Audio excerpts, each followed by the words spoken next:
Good morning class fifth students, how are you? कैसे आप सब लोग? आई होप सभी अच्छे होंगे, मज़े में होंगे, स्वस्थ होंगे। और ठंड बहुत ज़्यादा है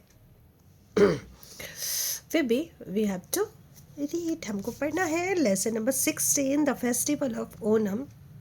ओनम का त्यौहार। तो ओनम का त्यौहार कहाँ मनाया जाता है? यू नो ऑलरेडी ना, आपको पता है? हाँ, यस, केरल में तो चलिए पढ़ते हैं, हम लोग देखते हैं। Onam is the most important festival of Kerala. Onam Kerala का सबसे महत्वपूर्ण त्यौहार है। Kerala is a southern state of India. Kerala Bharat का एक दक्षिणी राज्य है। भारत का एक दक्षिणी राज्य है। तो ये हमारा इंडिया का मैप है ना, यहाँ पे इस तरह से आप देखते होंगे नीचे इस तरह से। तो ये जो एरिया है यहाँ पे हमारा केरल है, ठीक है। तो ये कौन सा राज्य है? हमारा दक्षिणी राज्य, क्योंकि साउथ में है भारत के। It is flanked by the Indian Ocean on its west. West मतलब पश्चिम, ठीक है। इसके पश्चिम में हिंद महासागर स्थित है। ये यहाँ पे क्या हमारा इंडियन ओशियन है। Kerala is a beautiful state. Kerala एक बहुत ही खूबसूरत राज्य है। Lush and green through out the year, जो साल भर हरा भरा रहता है, ठीक है। हमेशा वहाँ पे केरल में क्या रहती है? हरियाली रहती है। The backwaters fringed with tall and elegant coconut palm add to Kerala scenic beauty. Scenic beauty मतलब होता है कि प्राकृतिक दृश्य, ठीक है। तो यहाँ के जो बैक वाटर्स हैं, ऊंचे और सुंदर नारियल के पेड़ों से घिरे हुए बैक वाटर मीन्स ये हो गया, जब नदियाँ इस तरह से जब आती हैं तो यहाँ पे साइड में क्या है? यहाँ पे पेड़ वगैरह उगे हुए हैं। तो ये जो एरिया है इनको कहेंगे बैक वाटर्स, ठीक है। तो ऊंचे और सुंदर नारियल के पेड़ों से घिरे बैक वाटर केरल की प्राकृतिक सुंदरता को और भी बढ़ाते हैं, ठीक है। सिनिक ब्यूटी मतलब प्राकृतिक सुंदरता को और भी बढ़ाते हैं। According to the Hindu lunar calendar, अब जो भी चीज़ें होती है हमारे इंडिया में, जो हमारा हिंदू का जो पंचांग होता है, जो कैलेंडर होता है, उसके अकॉर्डिंग सारी चीज़ें होती हैं। तो according to the Hindu lunar calendar, the festival of Onam's fall in Shravan Bhadrapad. Hindu lunar पंचांग के अनुसार ओनम का जो त्यौहार है श्रावण और भाद्रपद में पड़ता है, यानी कि सावन के महीने में और भाद्रपद के महीने में होता है। Date is around August and September, और ये लगभग अगस्त और सितंबर के आसपास का समय होता है। Nature is at its best during this month. इन महीनों में प्रकृति अपने चरम सीमा पे होती है, यानी कि प्रकृति में चारों तरफ हरियाली ही हरियाली होती है। The rain are its best during this month, और बारिश भी खूब होती है इस महीने में। Till the rains are over, बारिश खत्म होने तक the tree looks washed and clean, ठीक है। बारिश खत्म होने तक पेड़ धुले धुले और साफ सुथरे दिखते हैं। And there is greenery all around, और चारों तरफ हरियाली छाई रहती है। The day are brights and sunny, दिन कैसे होते हैं? दिन सुहाने होते हैं और धूप भरे होते हैं, सनी होती है थोड़ी सी। And the air is cool, और हवा ठंडी होती है। एंड रिफ्रेशिंग, और ताजगी भरी होती है, ठीक है। बहुत ही अच्छा लगता है वो मौसम। The greeneries are full with flashy harvested paddy, अनाज भंडार ताजे कटे धान से लदे होते हैं। It is a time for celebration, और ये सेलिब्रेशन का समय होता है, उत्सव का त्यौहार होता है। It is time for Onam, ये ओनम का समय है। Preparation for 10 days long. Festivities begin well in advance. 10 दिनों तक चलने वाले इस उत्सव की तैयारी काफ़ी पहले से ही शुरू हो जाती है। 10 दिन चलता है ये फेस्टिवल, और इसकी तैयारी पहले से शुरू हो जाती है। पीपल क्लीन देयर होम, लोग अपने घरों की सफाई करते हैं। And plaster their courtyard with cow dung, और अपने घरों की सफाई करते हैं और आंगन को गोबर से लीपते हैं। उनका जो आंगन होता है उसमें गोबर से लिपाई की जाती है। They place 2 little mounts of king Bali and Vishnu, और फिर वो दो एक छोटे छोटे से माउंट बनाते हैं, एक टीला टाइप बनाते हैं उसमें, ठीक है। फिर वो अपने प्रमुख देवता राजा बलि और विष्णु की वहाँ पे ऐसे माउंट बनाते हैं। माउंट को एक माउंट है लेकिन उसको एक मूर्ति की जैसे वहाँ पे स्थापित करते हैं। दे आर प्रीमाया गॉड, ठीक है। ये उनके कैसे? प्रीमाया गॉड है, अपने प्रमुख देवता हैं ये उनके। Women and children gather flowers for making design called athapu on the floor. महिलाएं और बच्चे फर्श पर अथापू नामक डिजाइन बनाने के लिए फूल इकट्ठा करते हैं। फूलों से रंगोली बनाई जाती है। This flora rangoli is done at the entrance to every home to welcome the gods, hoping that they will give happiness to them. और ये फूलों की रंगोली हर घर के प्रवेश द्वार पे, एंट्रेंस रूम पे, एंट्रेंस में मतलब ये एंट्रेंस मतलब प्रवेश द्वार, ठीक है, हर घर के प्रवेश द्वार पर देवताओं का स्वागत करने के लिए और उनसे सुख समृद्धि की कामना के लिए बनाई जाती है, जैसे हम लोग दिवाली पे बनाते हैं उसी तरह से। A family puja is held and prayer are offered. परिवार में पूजा अर्चना की जाती है, सभी लोग अपनी फैमिली में पूजा करते हैं। Every member of the family gets new cloth. परिवार के हर सदस्य जो होता है, हर मेंबर जो होता है उसको नए कपड़े मिलते हैं, यानी कि वहाँ पे नए कपड़े पहने जाते हैं, जैसे हम लोग दिवाली पे लेते हैं उसी तरह से, है ना, होली दिवाली पे लेते हैं ना हम लोग, तो वहाँ पे इस पे। एंड गिफ्ट्स, और उनको क्या होते हैं, गिफ्ट भी मिलते हैं। This is followed by A lavish feast with traditional sweets. और इसके बाद पारंपरिक मिठाइयों के साथ एक भव्य भोज का आयोजित होता है, यानी कि लैविश फीस्ट मतलब एक बहुत बड़ा, जैसे कहते हैं ना सबके लिए खाना वगैरह होता है जो, वो चीज़, तो लैविश फीस्ट मतलब भव्य भोज का आयोजन, ठीक है। Beside the family function there are social function as well. यहाँ पे जो परिवार के जो फंक्शन के अलावा है सोशल फंक्शन भी होते हैं, ठीक है, सामाजिक फंक्शन भी होते हैं। Performance of the classical dance Kerala Kathakali. Kerala का शास्त्रीय नृत्य कथकली का प्रदर्शन किया जाता है। Are held masked Kathakali dancer enact mythological story to the accompaniment of traditional musical instrument, ठीक है। तो इसमें क्या होता है, कथकली का प्रदर्शन किया जाता है जिसमें मुखोटा पहना कथकली के जो डांसर होते हैं वो पारंपरिक वाद्य यंत्रों की संगत में पौराणिक कथाओं का मंचन करते हैं, यानी कि पौराणिक कथाओं को लेकर वो उस पर डांस करते हैं, क्लासिकल डांस, ठीक है। Sporting event are also held, यहाँ खेल का आयोजन भी होता है। The most exciting of these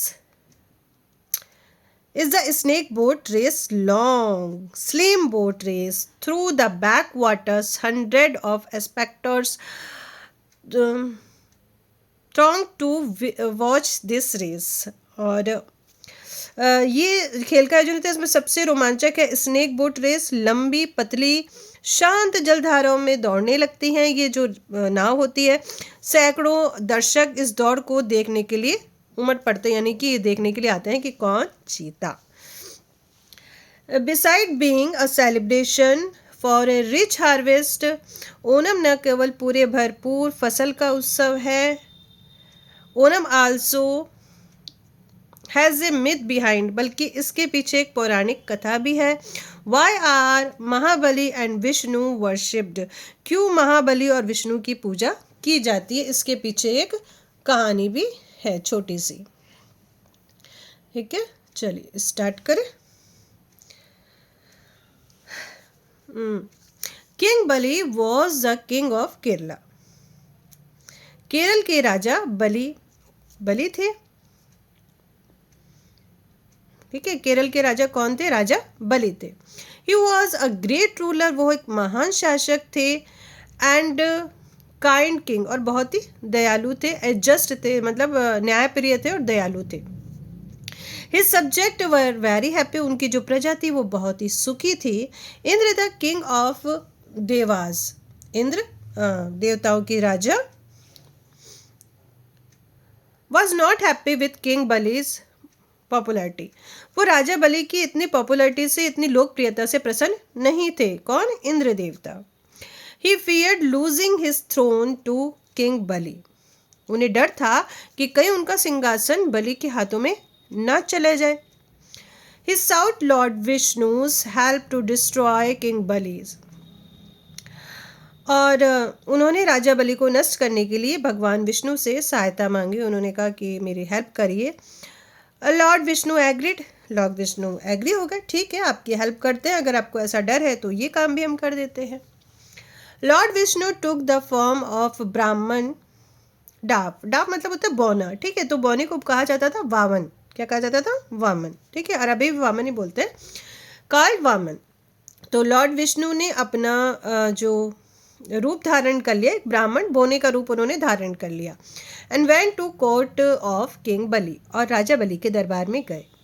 seeing a holy man king Bali welcomed Vaman, एक पवित्र व्यक्ति को देखकर राजा बलि ने वामन का स्वागत किया कि ये छोटा है, वामन है और पंडित है, ठीक है, ब्राह्मण है, तो इसका उन्होंने वेलकम किया क्योंकि वो ऐसा करते थे।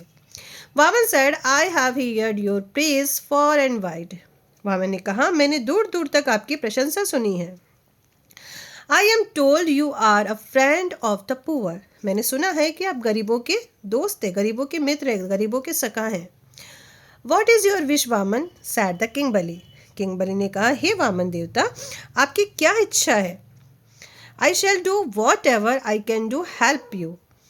मैं आपकी सहायता के लिए हर संभव प्रयास करूंगा, जो जो आपको ज़रूरत होगी वो मैं ऐसा करूंगा। राजन, माई नीड्स आर फ्यू। राजन, मेरी तो ज़रूरतें हैं बहुत ही कम है।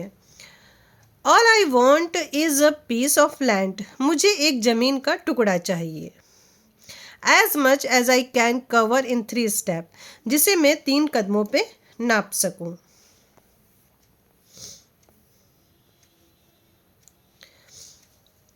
Is that all? Question the king Bali. बस इतना ही? राजा बलि ने प्रश्न किया। Your wish will be guaranteed. आपकी विश पूरी की जाएगी। But what will you do with such a tiny bit of land? लेकिन इतनी छोटी सी जमीन का आप क्या करोगे? Vaman only smiled. वामन केवल मुस्कुराए। Soon he started growing in size, और धीरे धीरे उनका आकार बढ़ने लगा। ही ग्रू एंड ग्रू, वो बढ़ते ही बढ़ते गए। He grew until he was as big as the universe itself, और उनका आकार इतना बड़ा बढ़ गया कि वो ब्रह्मांड के बराबर हो गए, यानी कि ऊपर आसमान से भी ऊपर हो गए। इन 2 step he covered the entire earth and heaven. उन्होंने 2 कदमों में ही पूरी पृथ्वी और पूरे स्वर्ग को नाप लिया, उसको ढक लिया। Where should I put my 3rd step? अब मैं अपना तीसरा कदम कहाँ रखूं?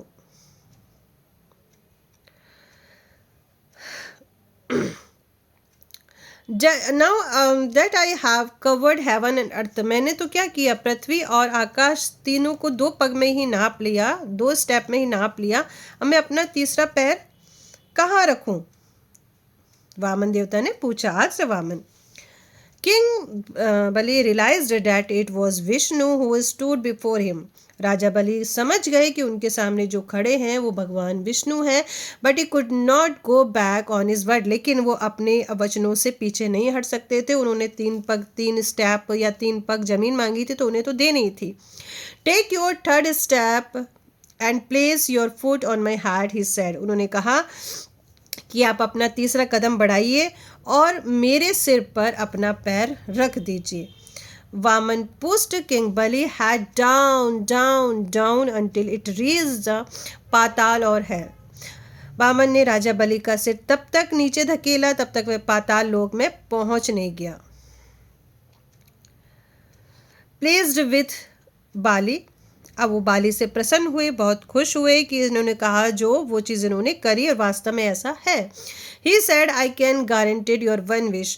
उसने कहा, मतलब वामन देवता ने कहा, मैं तुम्हारी एक इच्छा पूरी कर सकता हूँ। King Bali said, I only to be allowed to visit my people once a year. ठीक है। राजा बलि ने कहा, मैं साल में सिर्फ एक बार अपनी प्रजा से मिलने की अनुमति चाहता हूँ। मैं चाहता हूँ मैं साल में एक बार अपनी इन प्रजा से मिलने आऊँ। So the festival of Onam is also welcome for king Bali by the grateful people of Kerala. इसलिए ओनम का त्यौहार केरल की कृतज्ञता जनता द्वारा राजा बलि का स्वागत करने का भी प्रतीक है। He visit his kingdom once every year. वे वर्ष में एक बार at the time of Onam and the people receiving him joyously.